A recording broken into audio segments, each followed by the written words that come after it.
Good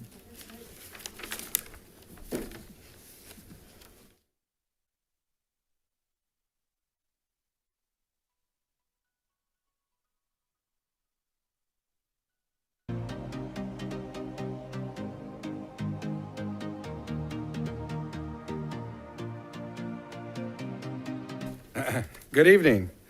Welcome to the regular Board of Education on October 7th, 2021. Just coming out of closed session. We're going into the item 4, call back to order, and basically we'll do the Pledge of Allegiance. And we have Maya Joyce is here from Mather Heights Elementary School, Student Council Sergeant at Arms. Welcome. And if you can honorably do the Pledge of Allegiance, we'd love that. Thank you. Salute. Pledge.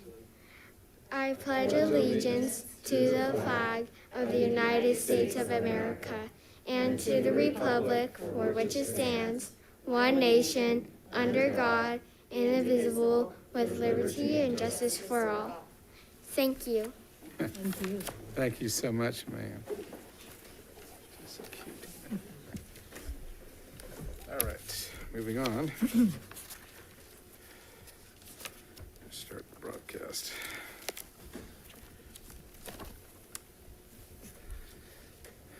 A broadcast and a recording is being made at the direction of the board, and the broadcast may capture images and sounds those attending the meeting. The meeting is being live streamed on the district's YouTube channel. The public's health and well-being are the top priority for the Board of Trustees of Folsom Cordova Unified School District, and you are urged to take all appropriate health and safety precautions. Folsom Cordova Unified School District Board Policy 1313 promotes mutual respect, civility, orderly conduct among employees, parents, and the public. We will treat staff, parents, and members of the public with respect and expect the same in return. If any member of the public uses obscenities or communicates in a demanding, loud, insulting, and or demeaning manner, the board will calmly and politely admonish the person to communicate civilly. Written comments were accepted until 3 p.m. today. These comments were emailed to the board prior to the board meeting for review and will not be read out loud during the meeting. At the direction of the board, the superintendent will call roll on the acknowledge of the board receiving all electronic comments submitted by 3 p.m. today as it pertains to today's board meeting. Superintendent? Yes, and the minutes reflect that we did not receive any written comments today. Mr. Short? Yes. Mr. Reed? Aye. Mr. Hoover? Aye. Mr. Clark? Aye. Mr. Hui? Aye. Ms. Gao? Aye. Motion carries. Thank you. As a reminder, in addition to the state health order and corresponding face covering guidance, the Sacramento County Department of Public Health local order issued on July 29th remains in place, requiring face coverings in all indoor public settings and workplaces, including school settings. Copies of the county's health order are available for anyone who wishes to review these meetings. Folsom Cordova Unified School District requires all in-person attendees at the board meeting to wear face coverings regardless of vaccine status. For those who do not have a mask, one will be provided for you.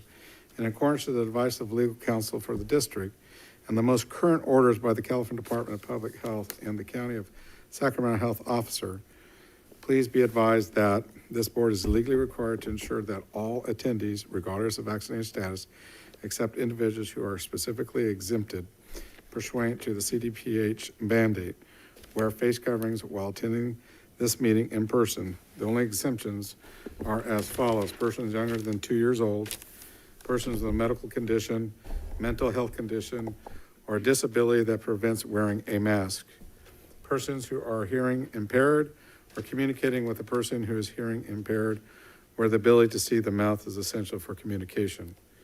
Persons unable to wear face coverings based on medical or mental health exemptions may be subject to a request for verification. In addition, persons exempted from wearing a mask due to a medical or mental condition must wear a non-restrictive alternative, such as a face shield with a drape on the bottom edge, as long as their condition permits it. The district does allow members of the public to attend its board meetings in a virtual format which is described on the district's website at Folsom Cordova Unified School District.org. That's the end of the board statements. A little lengthy, we did shorten it, so. Moving on to the next item, reporting out to closed session. Superintendent? No action to report out of closed session tonight. Okay. We're moving on to the adoption of the agenda. Do I have a motion? I'll move. Is it Mr. Hoover? Yes, sir. I'll second. Okay, I got a first, second. Roll call, please. Mr. Short? Yes. Mr. Reed? Aye. Mr. Hoover? Aye. Mr. Clark? Aye. Mr. Hui? Aye. Ms. Gao? Aye. Motion carries 5-0. Thank you very much. Moving on to the item 7, public participation. We have a couple of speakers here.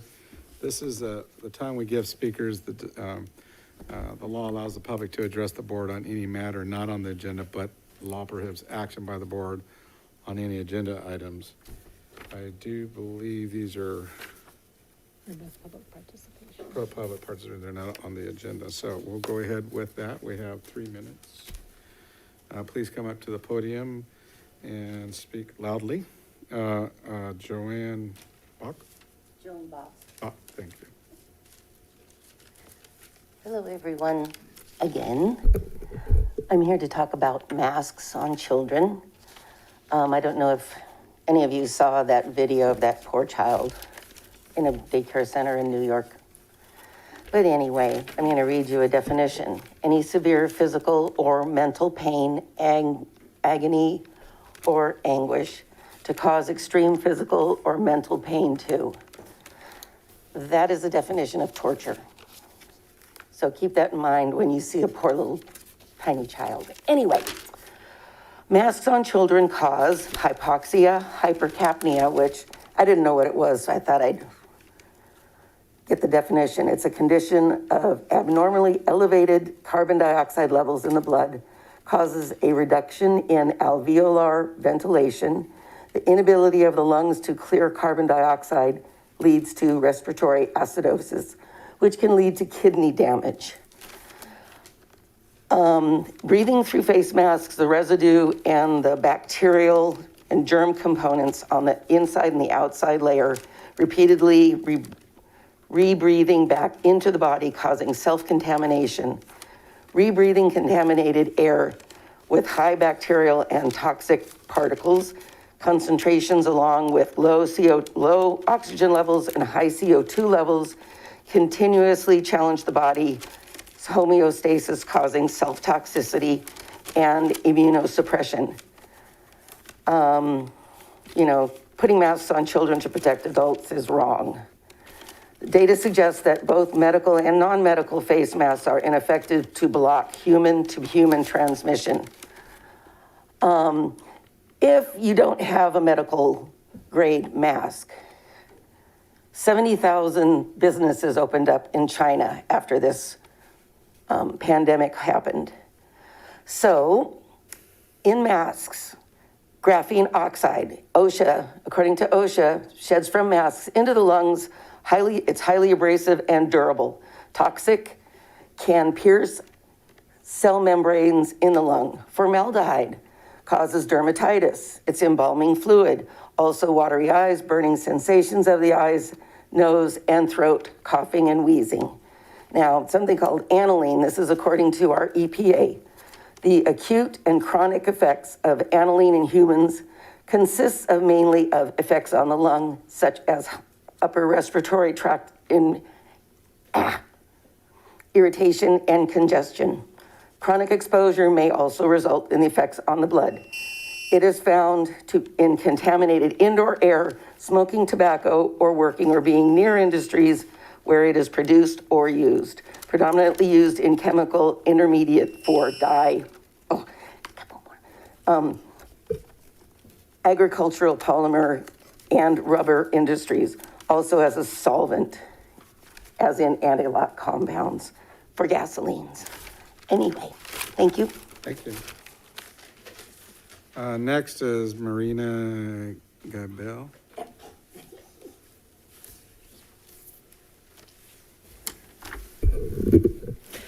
Hello, everyone.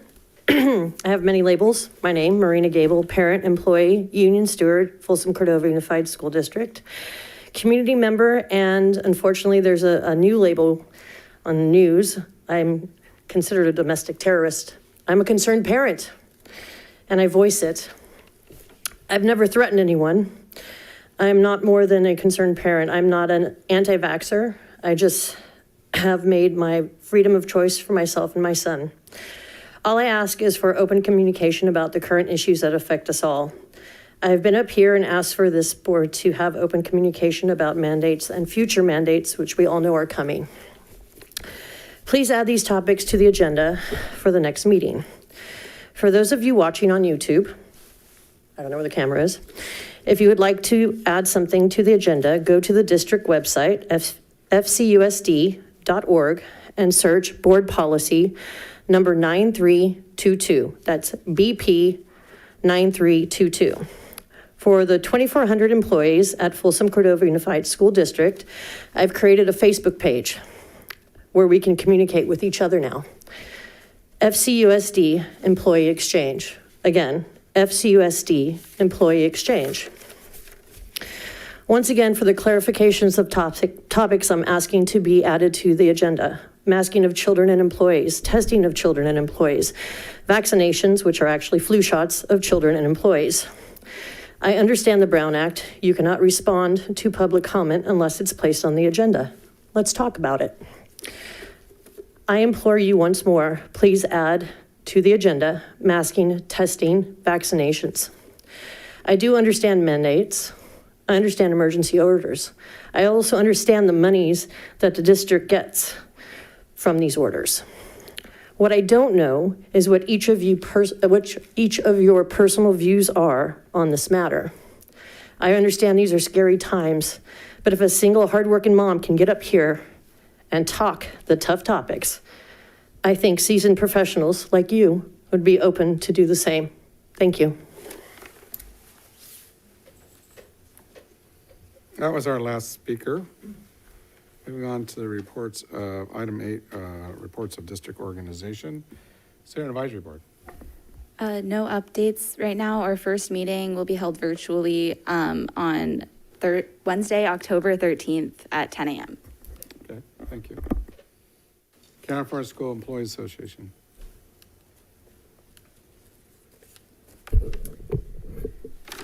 Good evening, school board members and Dr. Collegian. To gather input for the district safety committee, CSEA reached out to our members. We had a discussion at our most recent chapter meeting, and here are the big takeaways. Your classified employees want physical and procedural safeguards in place. Closed campuses or closely monitored campuses, controlled entrances, locked doors, enforcement of rules regarding visitors, badges, visitor IDs, so we know who belongs on campus and who does not. Regarding SROs, most classified employees feel safer having SROs on campus. Regarding principal and assistant principal visibility, we believe that it's important to have administrators and campus monitors visible at student arrival, at passing periods, at lunch, and at student dismissal.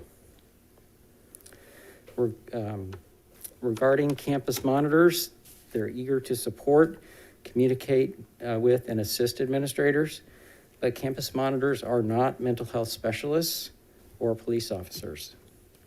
So we can't expect campus monitors to fill the role of mental health specialists and police officers. Our students need a variety of supports in place. Regarding injury by students, our teachers, paraeducators, campus monitors, office staff, and a variety of other employees deal with students that can violently act out. We need to make sure we are doing all we can to adequately staff and train to minimize the risk to our team members. CSEA is looking forward to the recommendations of the Safety Steering Committee to enhance our campus environment for everyone. Thank you. Thank you.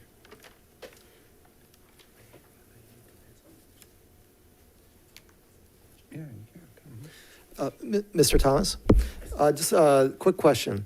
You indicated that a majority of your union was supportive of SROs on campus.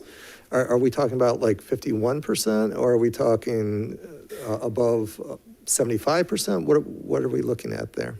We did not have a formal survey, Okay. but the vast majority of the input that all of our e-board members received was, we like having SROs on campus, that they're, that they set a good tone, that, that it feels, it feels safer knowing that we have a good relationship with the police department. The police are there. They know who we are. We can communicate. We have a relationship. I think it's a good asset between our employees and the police to have that relationship. Okay, thank you. And one other observation, and this is more of a personal observation, is I think the sooner we can start building the relationship between our students and officers in terms of understanding the role they play in our society, and I'm thinking kindergarten, just so that they understand that these are folks that, just like us, they have families, they have lives, they're real people, and they're just there to do a job, and making sure our students, see that at the earliest possible age, I think would help, so that as time moves on, those relationships have been built. So, thank you. Thank you, Rob. Both Cordova Education Association. Hearing none, I just think she was out, yeah. She's not able to join Yeah, us. we got that in writing, you guys. Yeah. Okay. Both Cordova Leadership Association. Good evening, Dr. Kaligian, board members. Tonight, we're going to continue our student presentations on SEL as a bridge to educational equity, and I am very excited to have Mather Heights Elementary School here to do just that, and I'm going to turn it over to Principal Wendy Soul.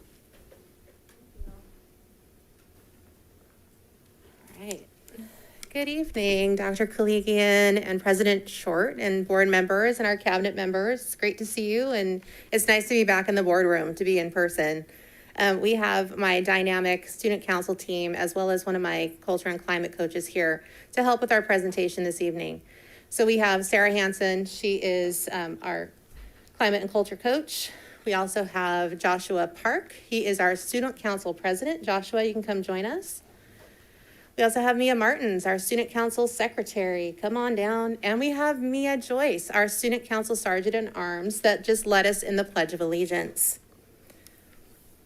Okay, so we have a lot of great things happening at Mather Heights, and our focus is the climate of our school, and that's how we feel. And then the culture is what we do. So our students are coming back from a non-traditional schooling. Students are showing us areas of missed opportunities that they've had to develop some of their social skills and their emotional skills while they're in a school setting. So as more are being revealed as we've been in school now for 2 months, we're targeting specific needs and specific areas of support. So as the district direction of really adhering to following Maslow before Bloom, we're very focused on meeting our students' basic needs first. And that has been a big focus for our site. And we also know that it's a big focus at our district, and it's such an important one to recognize. We have 3 main sites on our school website that focus on our students' social and emotional health. So we have resources that are available to students, teachers, families, and we want to make sure that the community has access to all of these materials. Our climate and culture coach is going to start walking us through our website. So Rochelle, if you would click on our Mather Heights, well, actually, yeah, Mather Heights, no, sorry. We'll go back to our life skills. We'll start there. Okay, I'm going to turn this over to Mrs. Hansen. If you could click on the life skills button, that would be great. So we built this last year in the midst of the distance learning portion of the school year. My fellow climate coach and I noticed that we were having a hard time reaching out to students in character education. And we wanted to align our second step lessons with some of these specific skills that we were targeting. So we were inspired by Mitchell Middle School's wellness site, and we created this life skills site. So each month a new life skill is focused. We made a relaxation and extension room, which is what you see on the screen.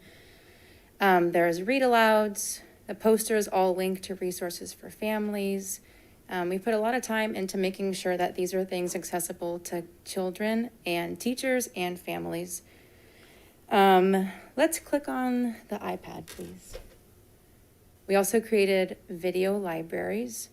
So there are TED Talks, Kid President, who is a favorite amongst kids and teachers at our site. Lots of videos that talk about ways to be kind. This is October's life skill is kindness. Ways to be kind, ways to show kindness. There is also some read alouds on here. And then we have also created Inspired Idealists. So could you click on that link at the top? So each month we also pick 3 to 4 different people of history who exemplify the life skill that we're focusing on. So for kindness, we picked Jonah Salk, Jacqueline Woodson, Mr. Rogers, and Mother Teresa. And if you click on any of their faces, it will give you interesting facts about them, about their life, some quotes from them. Could you click on Jacqueline Woodson, please? So it talks about her accomplishments, some fun facts and biography information about her and ways that she shows kindness. And we like showing this in the classroom because it gives students a chance to see people that they know. And we also featured a Jacqueline Woodson book on this month's life skills site. And so it all connects back to the equity that we're trying to promote as well, and having students see themselves in the inspired idealists that we choose. And then lastly, if you could click on the parent resources at the top.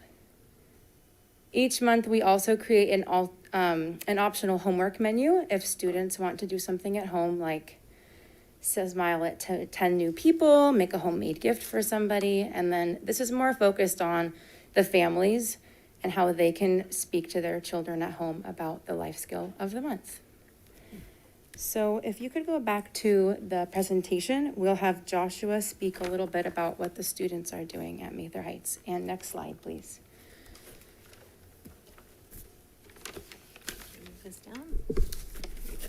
Thank you. Good evening.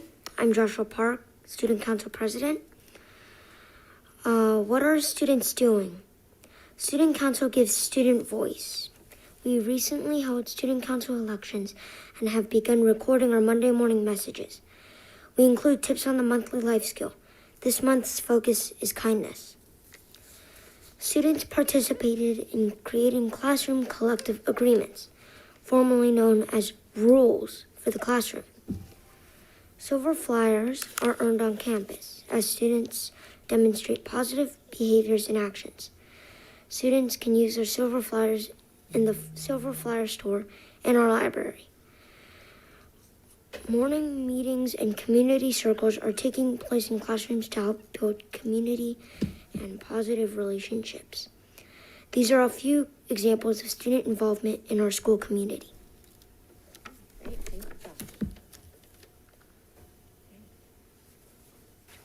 So like I mentioned before, we were inspired by Mitchell Middle School's wellness site. So we built our own wellness site. Some of their resources were more geared toward middle school, but we changed ours to be more focused on elementary students. But our main inspiration for this work not only was our students' needs, but the Folsom Hills Tide program. So one of our teachers last year was a member of the Folsom Hills PTA, and she heard about this great program that they created called Tide, Teaching Inclusion, Diversity, and Equity. And she brought the information back to us at Mather Heights, and we used that to build our own life skills site. And so some of the professional development that was involved is not just a collaboration with our fellow schools in the district and our school leaders, We also had our August keynote speaker, Dr. Nancy Dome. We had restorative practices training for myself and my culture and climate coaches.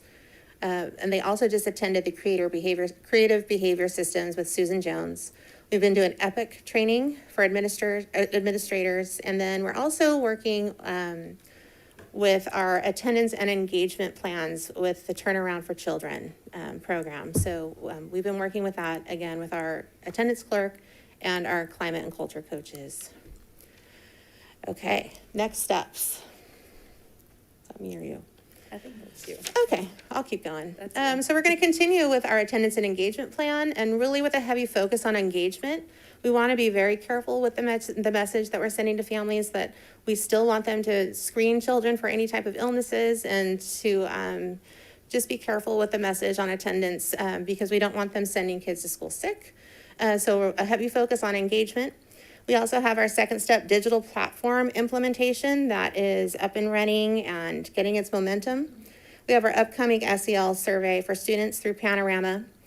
We also are looking to create a break room, and this was inspired by Williamson and Navigator Elementary Schools as a recess option for some of our students who need some conversations or just need a place to go to do an alternative type of recess and just take a break. So just to give them more options. And then we're also having a heavy focus on restorative practices versus a punitive disciplinary approach, and really teaching kids about some positive choices. Okay, and we do have a wish list. So Josh, can you read that up there? Can you read our wish list? Can you see it in the microphone?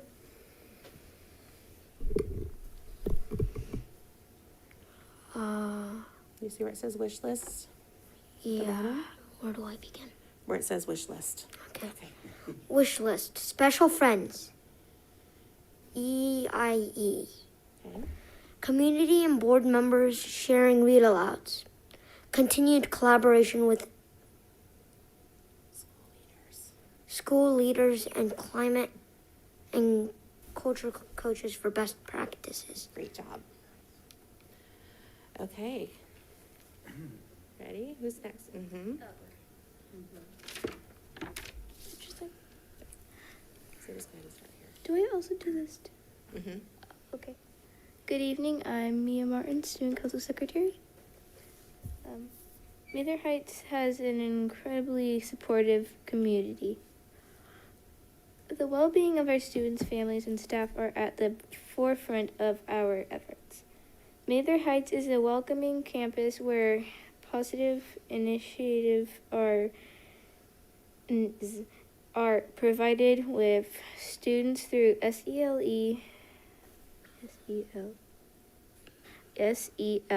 and PBIS practices. Come join us next Wednesday for our Burger I Am fundraiser.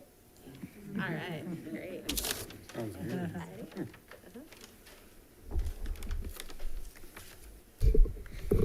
Good evening. I'm Mia Joy, Sergeant at Arms. We want to give special thanks to following elementary and secondary principal, SEL department, culture and climate coaches, Hanson, Whitney, Buckman, Dr. Collegian, Dr. Huber, Miss Carlo Mangano, Mather Heights staffs, Mather Heights families, and especially Mather Heights students. Go Flyers!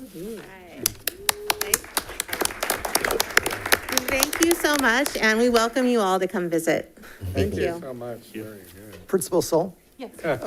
Quick question. I'm looking at your website. Where is that wonderful page on Okay. the health? So great. So let's see. Can we flip back to Michelle? Can you help me get back to the homepage on the slideshow? So if you click on the Mather Heights site, yep, and then you're going to have to scroll down a little bit. So if you look on the left-hand column where it says additional links, we have an like a bullying resources at the top, the student wellness, and then the life skills resources are all linked on our homepage. And it's the life skills one is the one that you showed us? And it also can be accessed on our student wellness because that encapsulates everything. And that student wellness was done in-house using just the software that we have within the district? Yes. Okay. And we also have some very talented tech teachers who made a very spectacular site for us. So, Mrs. Hanson, I give a lot of credit to you. How many elementary schools in Folsom, Cordova are you aware that has anything similar to this? We've shared our stuff with several different schools. So I think they each have a variation of what this looks like. I don't know if it's exactly, but I don't have the exact number on that. We have shared resources. So I know our bullying resources are being shared at different schools as well. Thank you. No, this is just wonderful. I can't compliment you enough on this page, the student or the life skills page. In fact, I was almost, as you were going through it, I was almost thinking, this would be something that we could model at all the elementary schools. I mean, rather than reinvent the wheel, I mean, we would have to take your picture off of it and put a different principles. Oh, no, we can leave it on there. That's okay. Leave you on there. Well, that's the beauty of using a Bitmoji because they kind of look like a lot of people. So, no, but I'm telling you that we do an incredible amount of collaboration in our leadership. And so we have shared, we have taken ideas from Empire Oaks, from Oak Chan, from Rancho Cordova Elementary, and we've synthesized them into what's going to fit our school community. Yeah. So really inspired by Mitchell's wellness site. It was amazing. And there's lots of resources that are available there. And I use them too. There's meditation music, there's live zoo animals, there's different sounds, there's lots of things to focus on just that calm well-being. So it is an incredible amount of collaboration, and it's really a contribution of many different places. So thank you. Well, congratulations on putting together such a wonderful resource and send my compliments to your staff. Yeah. Thank you. We appreciate that. Yeah, visit our site, our virtual sites, our virtual offices, all of those sites, and then come to our actual site. So we'd love to show you around.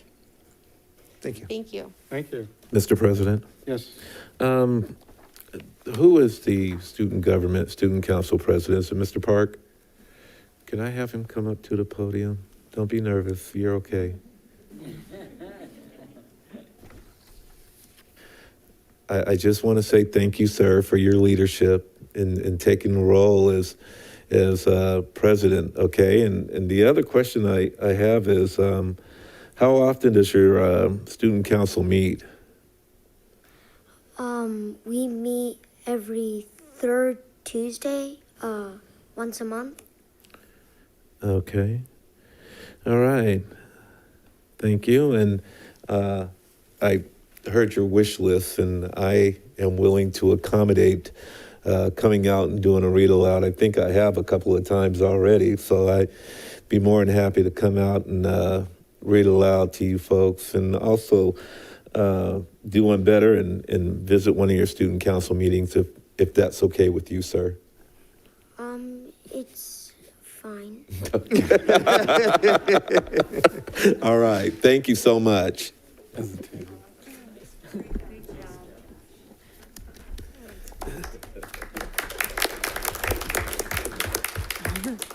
right, our last one, District English Learner Advisory Committee.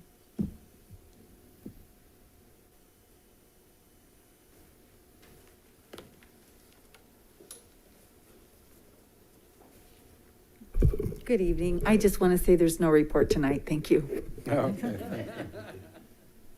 Okay, moving on. To agenda consent, do I have a motion? I'll move it. Mr. Clark? you have I'll a second. Thank you. Take roll call. Mr. Short? Yes. Mr. Reed? Aye. Mr. Hoover? Aye. Mr. Clark? Aye. Mr. Hui? Aye. Ms. Gal? Aye. Motion carries 5-0. Okay, thank you very much.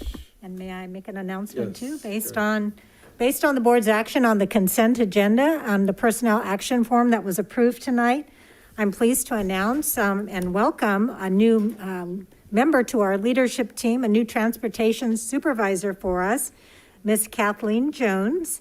She currently has a history working for the district as our lead driver trainer. And she's been in the transportation school bus industry for 26 years. She began her school bus driving career with Laidlaw Transit in Southern California and transitioned to Folsom, Cordova in 2005 as a bus driver. Since then, she has advanced to become a delegate behind the wheel trainer in 2014 and proceeded to become a Department of Education state certified school bus instructor in 2016. Ms. Jones is dedicated to promoting excellent work performance, achieving all district safety goals, and providing encouragement to her colleagues. Ms. Jones, we are just thrilled that you're in this new position and are continuing to be a part of the Folsom Cordova team. And I believe she's with us this evening, and we'll join in just in a moment here. I'm here. Hello. Yeah. Hi, Cece. Well, congratulations. Thank you for joining us. Thank you so much. It's frozen. I know she has an early morning route, I think, tomorrow morning, so we're grateful that she was able to join us virtually on Zoom. But congratulations again, Ms. Jones. Thank you. Thank you. Thank you. Welcome. Okay, moving on to item 10, a public hearing. This is item A, public hearing adopt Folsom Cordova Education Association, FCEA, 2022-2023 proposed contract openers to the Board of Education Superintendent. Yes, tonight this public hearing is to open the contract openers for Folsom Cordova Education Association for 2022-2023. This is part of the first phase of opening contract negotiations through a public hearing, which will be followed by an action item on the next agenda item. The three articles that FCEA is wishing to open are Article 8, work year, work duty, and hours of employees, Article 10, class size, and Article 16, compensation. Okay, any board questions? Staff? Okay, hearing none. Basically, we'll move on for hearing only. We're going to open up the public hearing. As the public hearing is open, do we have any public comment on Zoom and or in person? I guess I would have to have thumbs up or down on the Zoom. No, Mr. Short, no comments. On Zoom? Correct. How about No, no public? comments on Zoom. How about public? None? Okay, bring it back to the board. Hearing none, we'll close the hearing. Thank you very much. Moving on to item 11, discussion action, which is item A, is adopt the Folsom Cordova Education Association 2022-2023 proposed contract openers to the Board of Education Superintendent.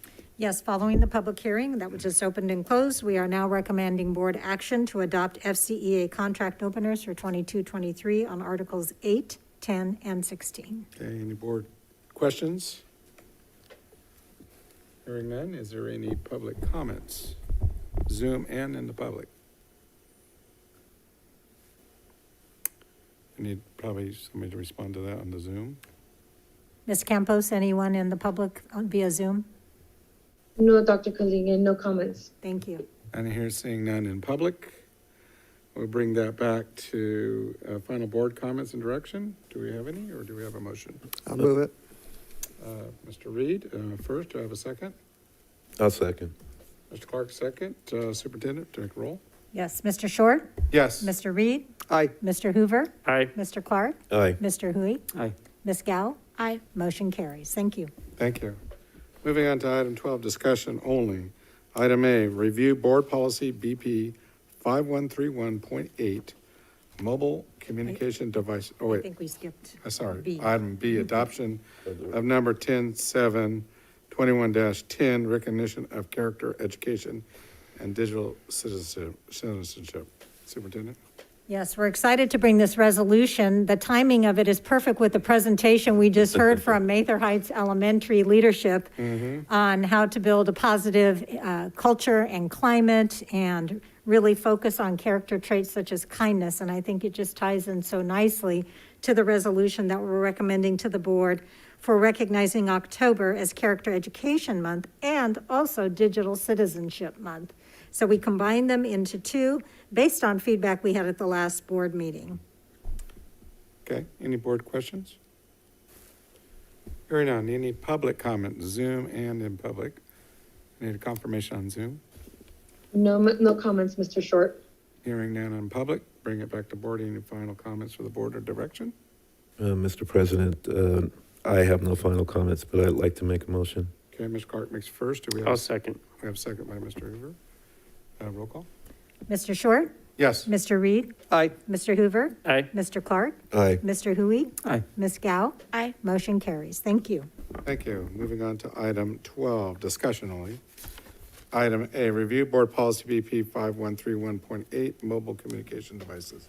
Superintendent? Yes, this item is coming back to the board for discussion based on requests from our board at the last meeting to revisit our policy on mobile communication devices that was adopted back in June 2020 to discuss disruption that sometimes our mobile devices are causing on our secondary campuses, middle and high school campuses in particular. So it was a request to bring it back, look at the policy, see if there were any edits or revisions that would be warranted in changing and possibly bringing back at the next meeting. We had also asked Ms. Gao to kind of hear from our middle and high school students, and I know she's been working on a survey, so we'll give her some time to talk about that as well. Okay. Any board questions? Mr. President?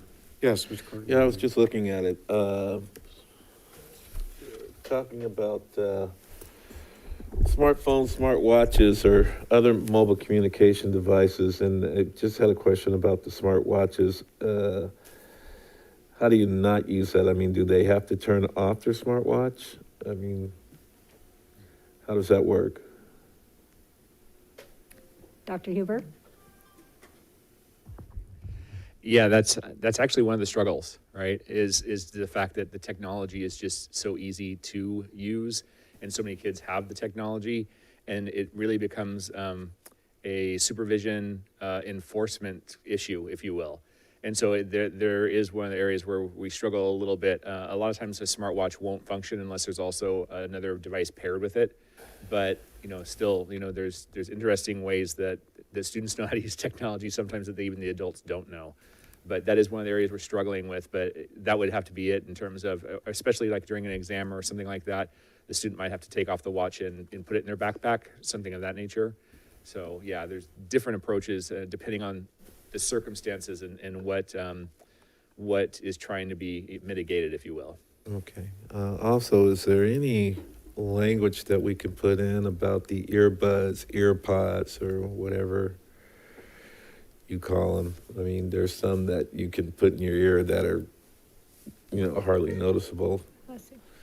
Yeah, that's definitely something that could also be added if the board would like to do that. Mm-hmm.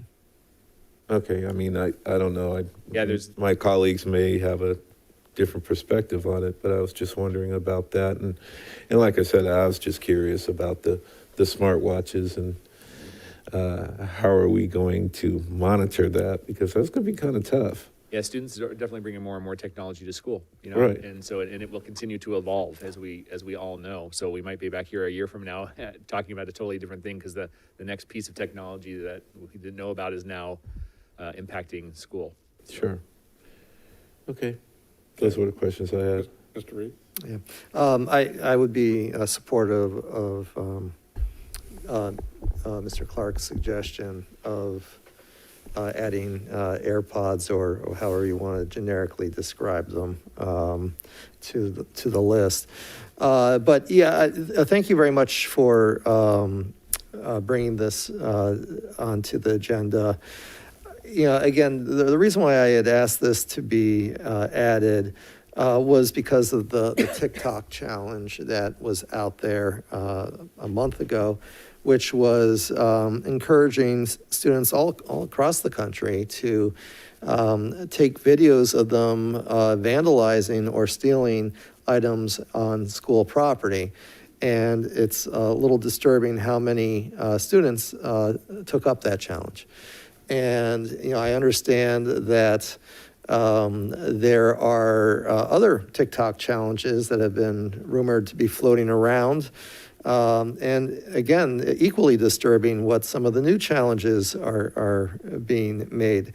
So, it dawned on me when I took a look at our policy. I mean, I knew that we had recently updated the policy, but I had to remind myself if we had created any exception that allowed the principals to ratchet up the restrictions temporarily based on situations such as the TikTok challenge, and we had not. We specifically for K through 5th did not allow cell phones or these types of devices at all. They had to remain turned off and if they brought it to campus, turned off and in their bag from before they stepped onto school property until they stepped off of school property. And then slowly with middle schools, we allowed some additional privileges. And then in high school, we added some additional privileges. But what we did not say is that if there was some reason why, like the TikTok challenge, that a principal wanted to perhaps temporarily adopt the elementary standard of no devices on during the school day on property, that there was nothing that would allow it. Our policy was pretty clear that it could be used in certain circumstances, including at lunchtime. So my suggestion was perhaps we create somewhere in this document, this policy, an exception where we specifically indicate that a principal at a secondary school, and I thought it would be appropriate to be in consultation with the superintendent, may temporarily restrict cell phone access or basically temporarily adopt the elementary school guidelines. So anyway, that was my thought. I still like that idea, and if a majority of my colleagues were interested, I would encourage perhaps staff to take a look and bring back some language. Okay, any other board questions? Mr. President? Yes, go Yeah, ahead. and Vice President Reed, I love the idea. I mean, I have stories in my own house of not letting our kids bring their phones to school for whatever reasons that may have happened in the house the night before. But, and I know with the particular son, he said it, he's walked around in middle school at lunch and he literally has nobody to hang out with because everybody's on their cell phone. Mm-hmm. So I think it's a tremendous idea. I would be all for eliminating as much electronic devices as we can. I think that's good for our society and for our kids. I guess maybe this is for Dr. Huber, but I am concerned of the impact that would have on staff at our middle schools if we were to implement something like that. I don't know if you can speak to that right now, but what do you anticipate in terms of monitoring during lunch? Yeah, that's actually the concern of staff. And so several years ago, back when I was the site administrator, I remember, and cell phones were really starting to become prolific with students.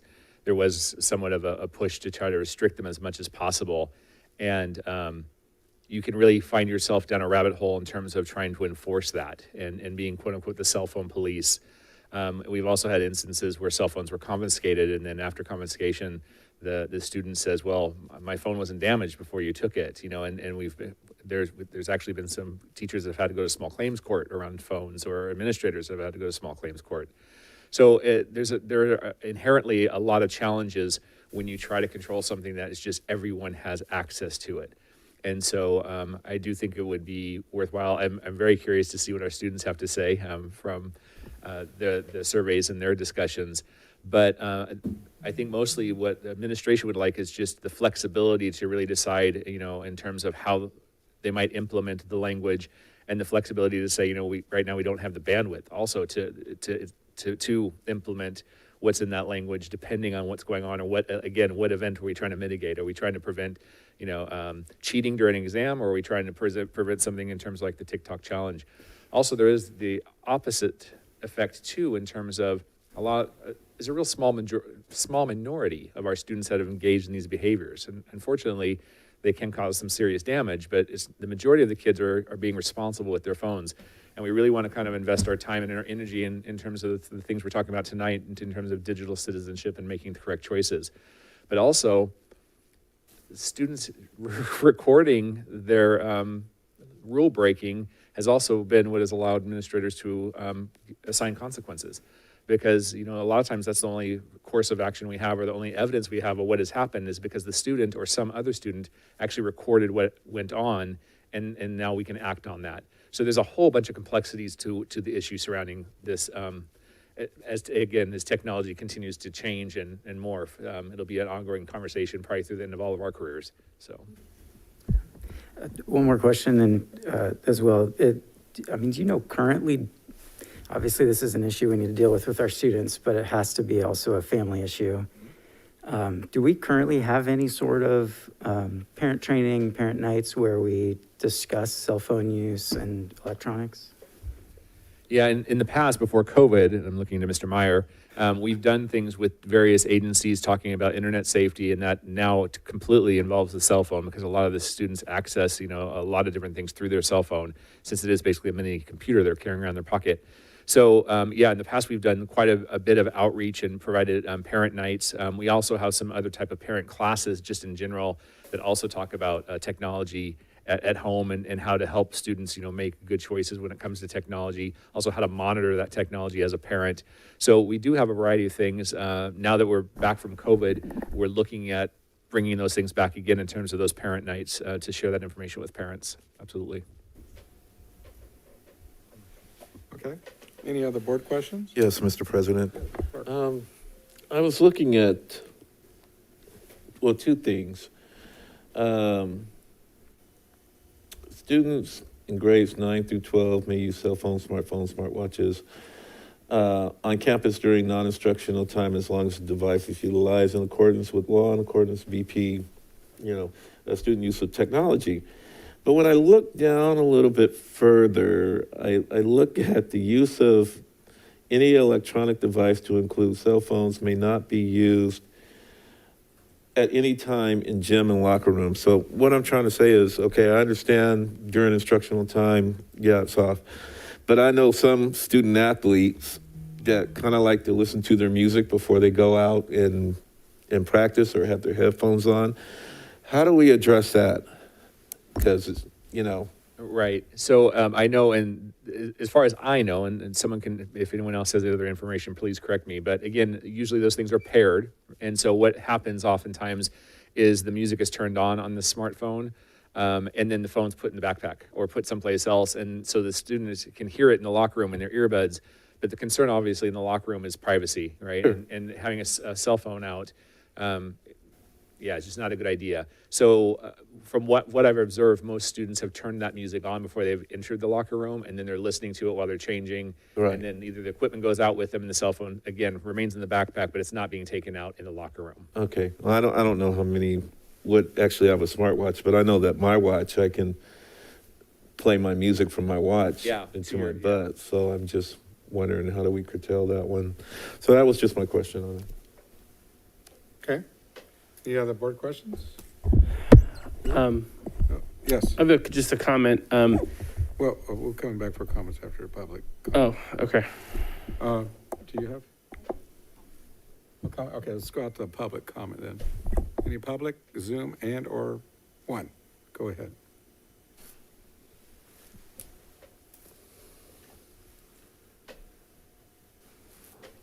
Ms. Campos, any on Zoom? Oh, sorry, I thought he called someone from the public. No, there's Yes, no I one. do have one hand up. Yeah. Mr. Short, would you like me to keep the time, or will Mr. Reed start the timer? Mr. Reed could do it. Okay, thank you. I'm gonna call Patricia. Patricia, can you unmute? There you go. Hello? Yes, I can hear you. I wanted to know, how can we leave comments on Zoom, because I don't see an opportunity to do so. I don't even see a chat box on here. How do we do that? You do it verbally. Oh, just verbally? Okay. Yes. Thank you. Thank you. That was my comment. Okay, thank you. Okay. Any public That's it, comment? Mr. Short. Okay, thank you. Any public comment?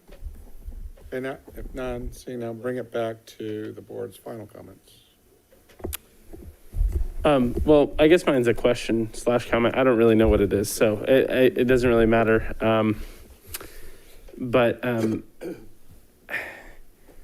I was curious because obviously enforcement, big issue, and we don't necessarily want to put a big strain on staff.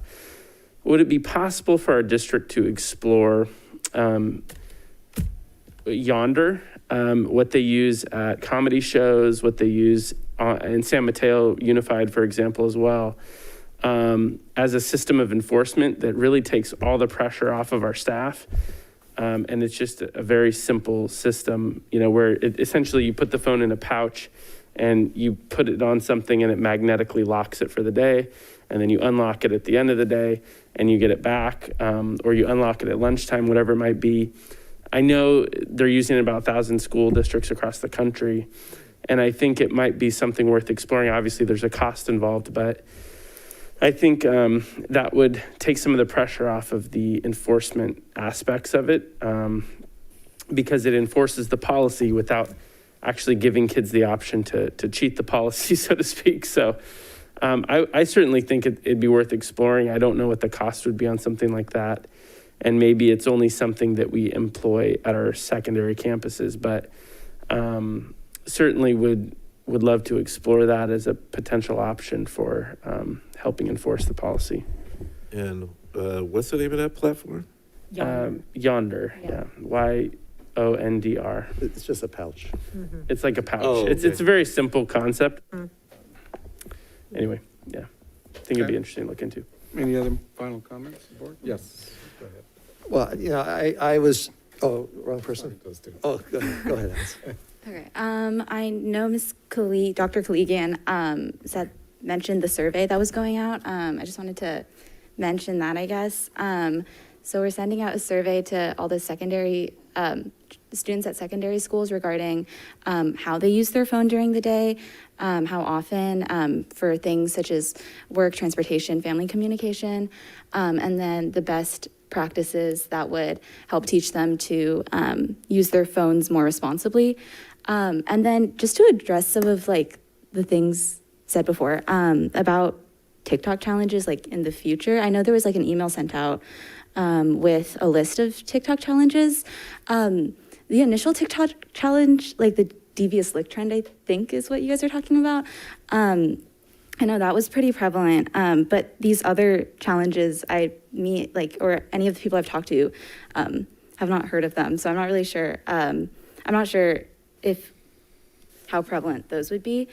And then just talking with some of the people at high schools and surveying them, because I know the phone policy was initially, when it was brought up at the last board meeting, we were discussing, or it was mentioned that we might want to ban or place temporary bans on cell phones in secondary schools.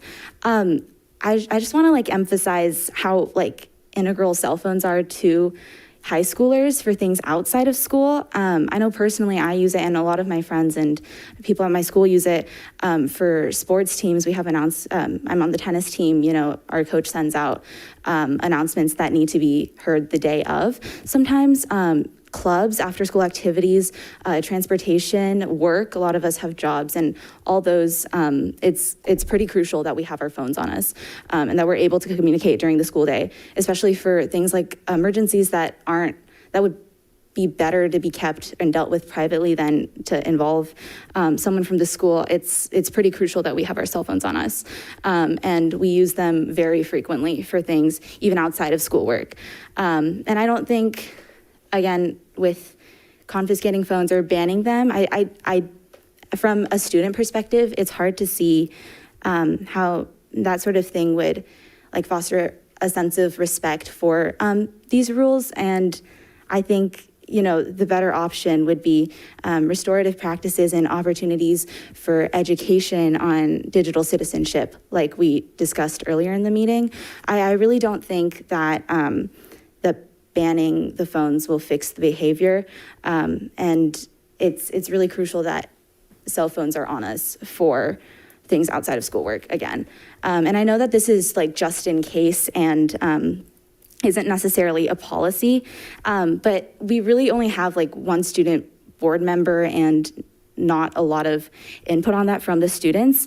And so the decisions that might be made, the intention might be good, but I feel like the impact might harm students negatively in the long run and the short run. I just don't think, I don't think that we should place that clause in the policy. Okay, thank you very much. Mr. Reed. Yeah, thank you. I would just, one thing that Alice, you might want to look at is the video from when this policy was adopted. Probably it went over about 3 meetings. The student board member was supportive of this policy being adopted and what we were trying to accomplish. There's also a lot of resources out there that speak to mental health issues and the addictive nature of these devices with younger students, which is the reason why we adopted this in the first place.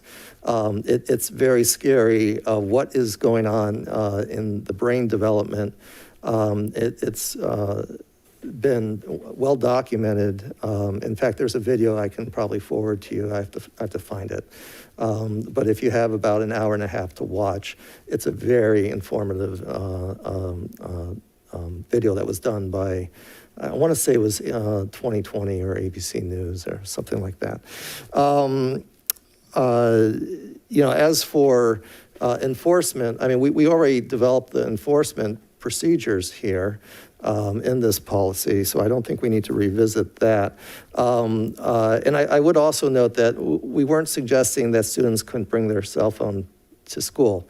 They just had to have it off and in their bag, which is, we didn't prohibit cell phones at elementary schools. We just said that they had to have it off so that they would still be able to access those cell phones before school or starts or after school and after school clubs and at sports and arrange transportation and all of that. So that was not the intent of anything that we were discussing here. And as for, the ability to take cell phones or confiscate cell phones that Dr. Huber was referring to, I mean, I don't personally think that is, if we drive policy based on, gosh, we're just not going to do it because it's hard, it's inconvenient. That's not a reason to do policy.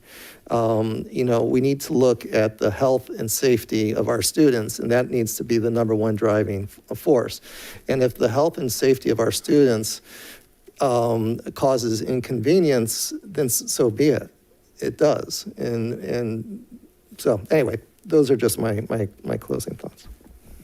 Okay, any other final bullet comments? Yeah, so just a couple of thoughts. I guess #1 is, Alice, thanks for your thoughts. I do appreciate it. I have a follow-up question. I know you haven't had time to think about it necessarily. Mr. Clark had mentioned earbuds, earphones, things like that. And when you're talking about the need for cell phones, do you have an idea right now about how you would feel if, something like eliminating earbuds was added to the policy? My personal, I haven't talked to any students about this. My personal thoughts are that those aren't like as imperative as having cell phones. So that's, I don't have anything else. Okay, no, I appreciate it. I know I put you on the spot and I realized you hadn't necessarily added that to what you were surveying. So I would just say I'm in favor of definitely talking about that, if not just saying we should add it. I don't see on a school campus where there's been a lot of good that comes out of having earbuds in ears. And David, to your point about empowering the admin to make the call, I mean, I think that's wise. To Mr. Huber's or Dr. Huber's point, the the staff may not have the bandwidth, but the admin would have the pulse of that and know if that's the case or not. So, I mean, I'm in favor of adding that type of language where we're empowering our admin to be able to, move to a different rule than what's on here. And then last thought here, in terms of the parent training, I'm glad that we're doing that. I think it's important to talk about security, give parents options. I know it's just in our own house. It's so difficult and overwhelming to try to navigate this issue of how to be monitoring cell phones and everything else. I would love to see us push more toward also talking about kind of the biological psychology involved in cell phones, what Mr. Reed was talking about. Talking about the impact of cell phones on adolescents' brains and body systems. So if there is some room to do that or add that to the meetings that we're already having, or maybe can have again once we're out of able to meet a bit more regularly, I think that would be really worthwhile. I would definitely recommend for any parents that are paying attention two really huge resources, books that I've really enjoyed by Sherry Turkle. One is called Alone Together. It was written probably about 15 years ago. So it's quite outdated, but there's some great information about it. But she wrote a follow-up book called Reclaiming Conversations. And it's a great resource for parents that are looking for ways to engage their adolescents. And cell phones are kind of an issue within that. So great resource for teachers as well as for parents that I've used myself and would highly recommend. Okay, any other board? Yeah, I just kind of wanted to respond to Alice's comments because, I think it's pretty clear that we really appreciate the feedback. I definitely want to encourage you to continue sharing those objections because it's really important for us to hear them. I think, to be honest with you, I know my kids struggle with this too. I think if I was a student, I would hate this policy very, very, very, very much. And I fully understand that. And I think it's tough because, I think the harmful impacts of phones and social media, I don't even think we've fully realized. I think we'll probably see that in about 20, 30 years and look back and really kind of shake our heads. And it's something that I've changed my opinion on just in having children and doing more research over the last decade, because I used to be very pro technology and social media and all these things. And I think it's pretty hard to deny the negative impacts of what they're doing especially to kids. And so I just kind of want to point out that, having that disconnection from your phone is extremely weird. I think especially if you grew up using a phone or you had access to a phone for most of your childhood. But I do just want to remind everyone that, there was a time when, we didn't have that and things worked out fine. I know that it's kind of an old person thing to say, but I really do. I do think that there are ways to get around some of these challenges without having that technology ever present. And I think in some ways it's actually a healthy disconnection sometimes, especially because I can guarantee you we're going to have our whole lives to be connected to our phones. And I get in trouble with my own phone and kind of my addiction with it. So I just want to encourage us to be willing to be open to different ideas on this and maybe, figuring out alternative ways of communication or whatever it might be. But I certainly think we can strike probably a fair balance. And I definitely would be supportive of exploring some of these ideas that were brought up tonight. So, okay. Any other? Yes, go ahead. Just in a response to the other board comments, I think first, Dr. Hoover, I understand how there could be alternative routes to, instead of using cell phones, perhaps, but I think just today with what I've experienced and what other fellow students have experienced, cell phones are just so ingrained in our daily lives. And I don't think that just choosing as a district to, place them away for the school day would necessarily stop that. It would just make it more difficult for us students to communicate. I use my phone daily, multiple times throughout the day to communicate with my family, with like clubs, the sports, even some of the duties as student board member. I think I used my phone like 3 times today. And I know that, and to address something else is, I know you mentioned that it wouldn't necessarily be that we couldn't bring our phones to school, but again, it's having it away for the entire school day it makes it very difficult for students to communicate, and very difficult. I don't know how I would be able to, I would have to make like major adjustments. And I know a lot of my friends and other students would have to make major adjustments to kind of navigate around that, even if it wasn't a ban on bringing phones to school. I think it's so crucial that we have our phones for me, and especially in the high schools, more than like the middle schools or the elementary schools. But for high school students, it's really important, I think, to our lives. Okay. All right. Mr. President? Yes. I wanted to reiterate why this policy even came into effect, prior to 2020.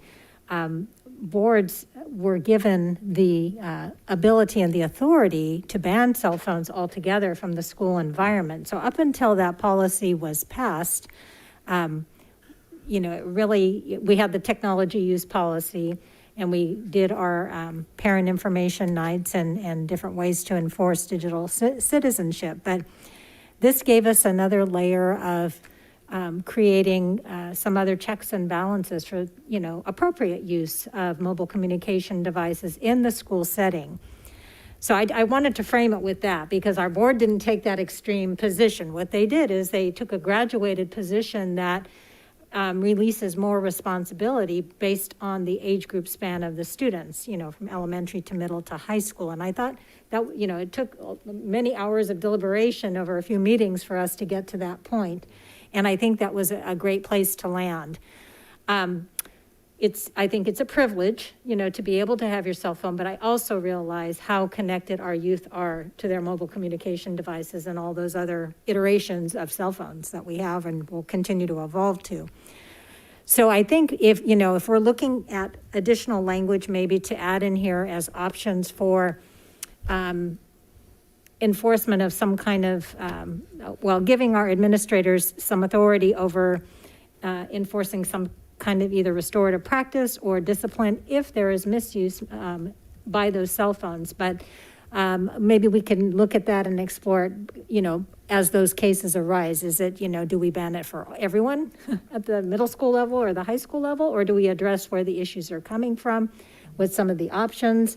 Or take away the privilege and have students park their phone in a yonder pouch if there was an issue. I think there are different ways, like Mr. Hoover said, we could come to, someplace in the middle, but we could come back with some language and some options for the board to explore. And we'd like to continue to hear from Ms. Gow, because I know she's going to have more data to share by our next meeting too. Maybe even before it gets onto the agenda. As soon as you have that compiled, I'll share that with the board so they have that as well. So if that's agreeable, we can bring it back with some of those possibilities of options, and we can tweak it from there. I have some comments. Okay. The president, maybe at the end, get the comments. Maybe I'm really aging myself, but I remember going to my grandma's house and picking up the phone and going, hola, and you had to get the charge going like this. You ever seen a phone like that? Probably not. You're aging yourself. Yeah, it's really old. But that was in Mexico. So, so you can say it. And then when I got older, there were still no cell phones. We might have thought in high school we never had that, but later in life you had pagers. There was a little beep and you had to go run to a payphone to even get there. So we grew up with none of that. So I could see where today, because I have 2 daughters that grew up with technology. Then next was the cell phone, but it was so clunky. You had to carry a 20-pound battery, and it felt like a GI Joe going into the military field. It was a big device. I still have it. I actually have all those in my closet as a museum piece. And then suddenly we had phones, and then suddenly now the phones have become our personal devices. they've become fully integrated. The technology of the Moore's Law keeps going on. And I said this at the last time we talked about it. I mean, this thing is a computer that is 1,000 times stronger than the first computer I bought, the first 386. Now I got a personal device, you can go like this and all interconnects. And next you know, you're totally connected. And I would be for performance language in the policy, because I said this last time, technology changes rapidly. If we keep adding little lists in there, it's not, we should have a performance language that any type of new technology that may interfere or do anything or disrupt classroom or things like that, maybe we can write some language that's more performance-based versus, prescriptive. I'd be, for when you go back to something that's a little bit more performance-based for the future, because I think we're going to keep adding more and more. Pretty soon we're going to have little chips, and we're going to start extracting them out of our bodies, because now that technology is there. They do put in, you can get chips implanted in medical and stuff like that. What are you going to do? Those things connect to your personal devices. I know, my dad has one, and I was just talking about it. Some of this stuff all connects, so it's interesting stuff. So I'd be for that, and kind of go along with the students. We do need to hear from our students, and I would like to hear more back on the surveys, so as we can hear the pulse of the students. I know that's really, banning it is more of a punitive approach than a restorative. I really think banning globally it's just like a size-fit-all policy, like laws that we do in California. We make a law and it's for everybody.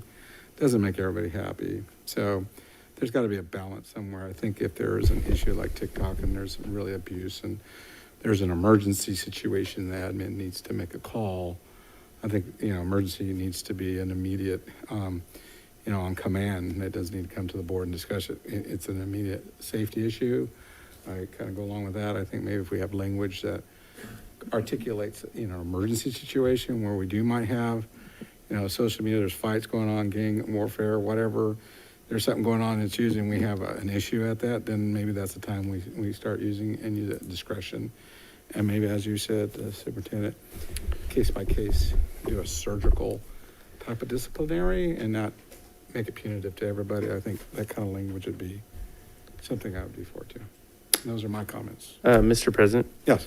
I just, real quick, I think Dr. Collegian hit on something, I think a good idea.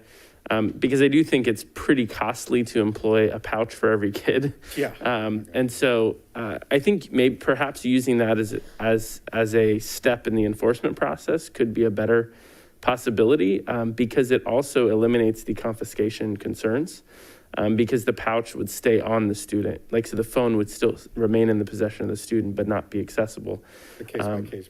And so it could be a step in an enforcement process, whereas if you violate so many times or whatever it may be, you get a pouch for a week or whatever, whatever the penalty would be. Now, I don't want to get too prescriptive because obviously we want our principals to have input as well. But I do think that could be an option that solves some of these confiscation concerns as well. So. All right, that's final comments. It's only a discussion item. Hopefully, maybe that gives you staff and the superintendent enough to get creative. We definitely want to hear from the students. I think that's important. Okay. Any other comments from the board? All right. Awesome. Good discussion. Moving on to item 13, reports to the Board of Education. Superintendent. Yes, thank you. Again, I want to recognize and acknowledge our student leadership from Mather Heights Elementary and also our climate coaches that are providing the foundation and creating resources not only for our students, but for our families and their educators. Their website is just very well developed, as we saw this evening, and really appreciate how they are promoting and operationalizing how you create a positive culture and climate at our elementary schools. And we saw that at the high school level the last time our high school students presented. So it's just very energizing to see that work being done throughout the district and how it is continuing to be developed by our students and having the students' voice in that process. I also want to recognize once again Miss Yvonne Thornton, who received the Teacher of the Year Award for Sacramento County. She was recognized this week by our Superintendent of Schools, Mr. Dave Gordon, and actually made the presentation in Miss Thornton's classroom during her prep period because she didn't want to be taken out of her classroom when she was actually with students. So very deserving of this award. She is a teacher extraordinaire, teaching science and math and CTE courses, but equally as important is what she does outside of the classroom and building relationships with students. So congratulations again to Ms. Thornton. And I appreciate all of the work that's being done at our school sites and by our educators, our leaders, our classified staff, our administrators. We've been able to visit some schools in the last 2 or 3 weeks with FCUSD, and our board members are always invited to join us, but we've visited Cordova High, Mills, Cordova Gardens, Goldridge, Sundall, and Sutter in the last, I think, 3 weeks, 2.5 weeks. And look forward to continued visits and going into classrooms and seeing instruction happening and student participation and interaction. It feels really good, and it looks really close to normal other than our face coverings, but just really inspired to see that work going on. And we did hold our first district advisory committee meeting under the new format on September 29th and covered a lot of information for our parent representatives who are now charged with taking that information back to their school site committees as well. So I appreciate all the parents who have stepped up into that role and their leadership as well. Thank you. Okay. We're on to the Board of Education business. So we'll start out with Mr. Reed. I have no comments tonight. Thank you. Wow. All right. Mr. Hoover. You say Hoover or Huey? Mr. Hoover. Hoover, okay. Sorry. I know. No report tonight, just go Giants. Oh, that's a report. Okay. Mr. Clark, you better counter that one. Oh my God, I'm still in mourning because my Cardinals lost last night. So anyway, couple of things. I want to thank Peter Maroon for his work in helping the other ADs get ready for the big game tomorrow night at Folsom against De La Salle. I look forward to watching that. But from what I understand, the game is sold out. If you don't have a ticket, don't bother coming. Exactly. And my other thing would be if folks are planning on being on that berm or that hill, we might want to send out some communication. I know that my colleagues have talked about it, and I think it might be best if we send something out telling folks, hey, you can't sit on the hill and watch the game. The other thing that I wanted to talk about is, and I mentioned this briefly during closed session, is our performing arts season and our inspiring thespians that will be on stage and we'll be putting on plays, and I know Cordova's putting one on next week or week after with the 12 Angry Men. I know CDPH has this thing out about students having to wear a mask, but I'm just trying to grasp that concept to see how they can actually perform. And I was thinking about it. Even if you put a microphone in here, I mean, it just still doesn't feel right. And I had mentioned that, my wife and I went to go see Hamilton, and, they didn't have their mask on, and, they were inside, but the audience had their mask on. And I'm just wondering if there's any possible way we can change, not we, but CDPH can change that. If we kind of push it, I don't know. I just want the kids to feel comfortable. I mean, and I know our football teams are outside and everything else, but I just can't fathom the thought of performing with a mask on. So anyway, that's just my 2 cents on that. And then, I thought about the teachers during this whole tech talk and devices. Have we ever asked our teachers for their opinion on the use of phones, smartwatches, earbuds, or whatever? We might want to get some input from them. So I wanted to bring that up. And looks like Monday I am going to be out visiting schools.